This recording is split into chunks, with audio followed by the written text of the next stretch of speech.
অনেক সময় রেস্টুরেন্ট বা হোটেলে খেতে গিয়ে আমরা দেখি বিলের মধ্যে সার্ভিস চার্জ যোগ করা থাকে। অনেকেই ভাবেন এটা দেওয়া বাধ্যতামূলক, কিন্তু বিষয়টা আসলে তেমন নয়।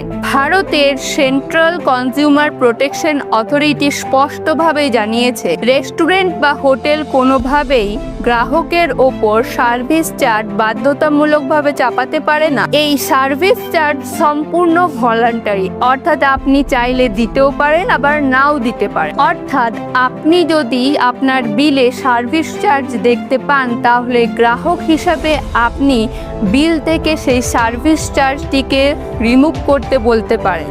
এবার যদি তারা সার্ভিস চার্জটিকে রিমুভ করতে অস্বীকার করে অথবা আপনাকে জোর করে দিতে বাধ্য করে, তাহলে সেটি কনজিউমার প্রোটেকশন অ্যাক্ট অনুযায়ী আনফেয়ার ট্রেড প্র্যাকটিসের মধ্যে পড়ে। এমন পরিস্থিতিতে আপনি এই হেল্পলাইন নম্বরে অথবা হোয়াটসঅ্যাপ নম্বরে অভিযোগ করতে পারেন। এছাড়াও আপনি অনলাইনে ন্যাশনাল কনজিউমার হেল্পলাইন পোর্টালে গিয়েও অভিযোগ করতে পারেন। তবে একটা গুরুত্বপূর্ণ বিষয় মনে রাখবেন, যদি এমন কোনো সমস্যায় আপনি পড়েন, তাহলে সেই বিল বা রিসিপ্টটি সাবধানে রেখে দেবেন, কারণ অভিযোগ করার সময় এটাই হবে আপনার সবচেয়ে গুরুত্বপূর্ণ প্রমাণ।